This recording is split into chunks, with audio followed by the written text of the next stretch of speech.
مکہ کا سب سے جری نوجوان، جب رسول اللہ نے کہہ دیا میں نے ہجرت گاہ دیکھ لی ہے، اب یہاں پہ اسلامی لاز نہیں لاگو ہو رہے، 13 سال کی جدوجہد کر لی ہے، اب مکہ کو چھوڑ دینا ہے، اب چھوڑ دینا ہے۔ حضرت عمر عیاش بن ابی ربیعہ کے ساتھ اور ایک اپنے ساتھی ہشام بن عاص کو کہتے ہیں ہم فلاں جگہ پہ اکٹھے ہوں گے، جو وہاں پہ اکٹھا نہ ہو سکا، یعنی ہم 3 جتنے ایک جگہ پہ جاتے ہیں مقرر کرتے ہیں وہاں سے اکٹھے ہجرت کریں گے، جو اس جگہ پہ نہ پہنچ سکا ہم سمجھیں گے اس کو کافروں نے پکڑ لیا۔ حضرت عمر اور عیاش بن ابی ربیعہ وہاں پہ پہنچ گئے، پتہ لگ گیا ہشام بن عاص نہیں آیا، وہ رہ گیا، اس کو پکڑ لیا کافروں، نکل گئے، ہجرت شروع کر دی۔ اب ابو جہل اور حارث بن ہشام یہ دونوں عیاش بن ابی ربیعہ کے بھائی بھی لگتے تھے، انہوں نے کہا یار عمر تو چلا گیا ہے لیکن عیاش بن ابی ربیعہ کو کسی نہ کسی طرح پکڑ کے واپس لانا ہے، یہ تعاقب میں نکل پڑے۔ اور عیاش بن ابی ربیعہ جو نامور اتنے صحابی نہیں ہیں لیکن اتنے عظیم صحابی ہیں کہ ان کے لیے رسول اللہ صلی اللہ علیہ وسلم نے نام لے کے دعا بھی کی ہے، اور ان کے لیے قرآن پاک میں 2 آیتیں نازل ہوئی ہیں، بعض صحابہ کے لیے 1 نازل ہوئی ہے، ان کے لیے قرآن پاک میں 2 احکامات نازل ہوئے ہیں، آگے چل کے یہ بات بھی بیان کریں گے۔ عیاش بن ابی ربیعہ کو ابو جہل نے اور ان کے بھائی نے آ کے پکڑ لیا اور آ کے کہا عیاش کہاں جاتا ہے، اپنا وطن چھوڑ رہا ہے، اپنی ماں کو چھوڑ رہا ہے، تیری ماں نے قسم کھا لی ہے کہ اب وہ سائے میں نہیں بیٹھے گی، سورج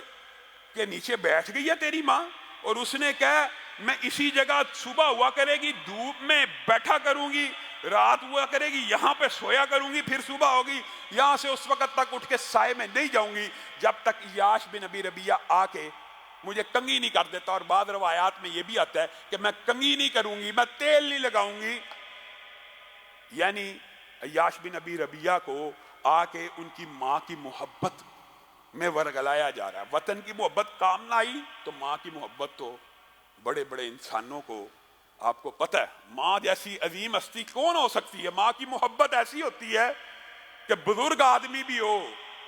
اس کے سامنے بھی اس کی ماں کا ذکر کرو تو آنکھوں سے آنسو آ جاتے ہیں، وہ بزرگ بھی ماں کا لفظ سنتے ہی اپنے آپ کو بچپن میں لے جاتا ہے، یہ اتنا عظیم تعلق ہے۔ عیاش بن ابی ربیعہ کی آنکھوں سے آنسو آنا شروع ہو گئے، میری ماں نے یہ قسم کھا لی ہے سائے میں نہیں بیٹھے گی، عمر میں اپنی ماں کو سائے میں کر کے آ جاتا ہوں، میں اپنی ماں کی یہ منت توڑ کے آ جاتا ہوں۔ حضرت عمر جوش میں آ گئے، یاش تو مغالطے میں آ گیا، شیطان تیرا شکار کرنے لگا ہے، تجھے کس نے کہہ دیا تیری ماں ہمیشہ دھوپ میں بیٹھے گی، اللہ کی قسم جب دھوپ زیادہ لگے گی خود بخود اٹھ جائے گی، تجھے کیا ٹینشن ہے، تو اللہ کے راستے میں ہجرت کر چکا ہے، اب ہجرت کرنے کا ارادہ اور نیت اور سفر باندھ کے آدھے راستے سے واپس جائے گا۔ عیاش کا دل ماں کی محبت میں کپ کپا رہا ہے، دھڑک رہا ہے، عمر ماں کی بات صحیح نہیں جا رہی، ماں کو کیسے چھوڑ دوں؟ اچھا عیاش، حضرت عمر کی یہ ذہانت اور فقاہت دیکھیے، مجھے پتہ ہے یہ ابو جہل اور حارث بن ہشام تیرے سے جھوٹ بول رہے ہیں، میں تجھے بتا رہا ہوں یہ تیرے سے جھوٹ بول رہے ہیں، حضرت عمر یہ ان کا ویژن تھا، یہ تیرے سے جھوٹ بول رہے ہیں، خدا کی قسم تیری ماں کا نام لے کے تجھے پھنسایا جا رہا ہے، ہاں لیکن مجھے پتہ ہے تو ماں کی محبت کے آگے مجبور ہو گیا ہے، اب یہ اونٹ لے لے میرے سے، میرا اونٹ ہے، یہ تجھے رستے میں نا، حضرت عمر کا ویژن دیکھیں سبحان اللہ، یہ تجھے رستے میں گرفتار کریں گے، یہ تجھے رستے میں قید کریں گے، جب یہ موقع آئے تو میرا اونٹ ان کے اونٹ سے بہت زیادہ تیز رفتار ہے، اس کے اوپر بیٹھی اور میرے پیچھے آ جائیں۔ عیاش نے کہا یہ سودا مجھے منظور ہے، پھر اونٹ لیا، پھر رستے میں ظاہرہ بھائی لگتے تھے اور بھائیوں کی باتوں میں آ گئے، انہوں نے پیار محبت ماں کے قصے سنائے، یہاں تک کہ ابو جہل نے کہا یار یہ اونٹ جس پہ تو بیٹھا ہے یہ مجھے دے دے۔ جب ایک بندے کے ساتھ سفر شروع ہو جائے 5-10 گھنٹے گزر جائیں انسان ان کی باتوں میں، عیاش نے وہ اونٹ بھی دے دیا، جیسے ہی اونٹ ابو جہل کے قابو میں آیا ان دونوں نے اپنے ایک اور ساتھی کے ساتھ مل کے ان کو باندھ دیا، حارث بن یزید بھی تھا یہاں پہ، حارث بن یزید نے رسی باندھنے میں مدد کی عیاش بن ابی ربیعہ کی، تو عیاش بن ابی ربیعہ کو حضرت عمر کا وہ ساری باتیں یاد آنا شروع ہوئی، کیا عمر سچ کہتا تھا، حارث بن یزید زندگی میں کبھی موقع ملا تو نے جس طرح مجھے آج رسیوں سے بند ہے میں تجھے قتل کر دوں گا، جب دیکھوں گا قتل کر دوں گا، یہ قسم کھائی وہیں پہ۔ اب حضرت عمر کو معاملہ پتہ چل گیا، خبر مل گئی، عیاش بن ابی ربیہ نے ایک تو ہجرت کو ترک کیا ماں کی محبت میں، ہجرت شروع کی، واپس پلٹ آیا. تو حضرت عمر کہا کرتے ہیں، خود حضرت عمر کہا کرتے ہیں، میں یہ سمجھا کرتا تھا کہ جن لوگوں نے ہجرت کی اور آدھے رستے سے لوٹ گئے، یعنی عیاش بن ابی ربیہ، یا جن لوگوں نے ہجرت کی استطاعت کرتے ہوئے، میرے بھائیوں دارالکفر میں رہنے والے حضرت عمر کے اس فتوے کے اوپر غور کریں، یا میں یہ سمجھتا تھا کہ ہجرت کی سکت رکھتے ہوئے جو بندہ مکہ سے نہیں نکلا، اللہ کی آیات کے نازل ہونے کے باوجود کہ زمین تمہارے لیے کشادہ فراخ کر دی گئی ہے، یہاں سے نکل جاؤ، ہجرت کر لو. حضرت عمر کہتے ہیں میں یہ سمجھا کرتا تھا کہ اللہ تعالیٰ ان آیات کے نزول کے بعد نہ ان کی کوئی فرضی عبادت قبول کرے گا، نہ کوئی نفلی عبادت قبول کرے گا. سبحان اللہ. حضرت عمر یہ فتویٰ سمجھا کرتے تھے، اور عیاش بن ربیہ کا نام لے کے کہ اس نے تو خود حالانکہ مجبوراً قید ہو کے گئے ہیں، ماں کی محبت میں صرف منانے گئے تھے، ہجرت کا پکا ارادہ ترک نہیں تھا کیا، ماں کو منا کے واپس آنے کا ارادہ تھا، قید کر دیے گئے. حضرت عمر نے کہا میرا ان لوگوں کے بارے میں یہ گمان تھا، ان کی نہ نفلی عبادت قبول ہونی ہے نہ فرضی عبادت قبول ہونی ہے، لیکن اللہ تعالیٰ نے میرے اس گمان کو ایسے رد کیا کہ میں جب یہ بات کرنے لگا،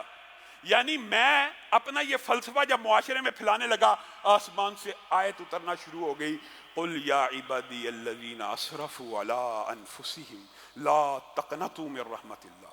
کہاں میں نے عیاش بن ابی ربیہ کے بارے میں جب یہ باتیں کرنا شروع کرنے لگا تھا یا کر دی تھی چند لوگوں کے ساتھ،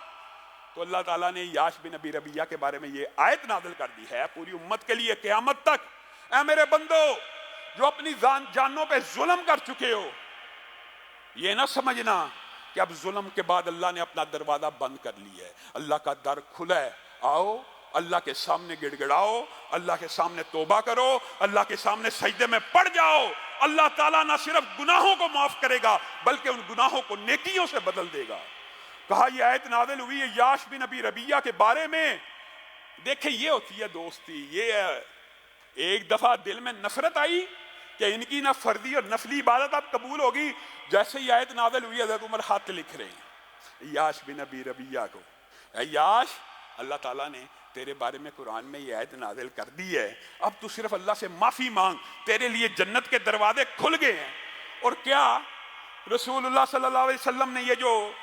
بات آئی ہے ضمنی طور پہ، یہ قریش مکہ ہجرت کرنے والوں کو قید بھی کیا کرتے تھے. ظلم و ستم کا بھی اختتام نہیں ہوا کہ ہجرت کر لی تو بچ گئے، دوران ہجرت بھی گرفتاریاں کی جاتی ہیں. اور کیا رسول اللہ صلی اللہ علیہ وسلم اپنے ان ساتھیوں کو بھول گئے تھے؟ نہیں، رسول اللہ صلی اللہ علیہ وسلم نے عیاش بن ابی ربیہ کی گرفتاری کا بڑا غم کیا. اب یہ صحابی دیکھیں غیر معروف ہیں لیکن ان کے فضائل کے ہیں.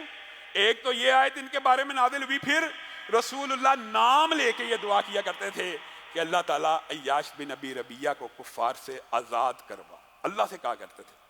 اللہ عیاش بن ابی ربیہ کو اور دیگر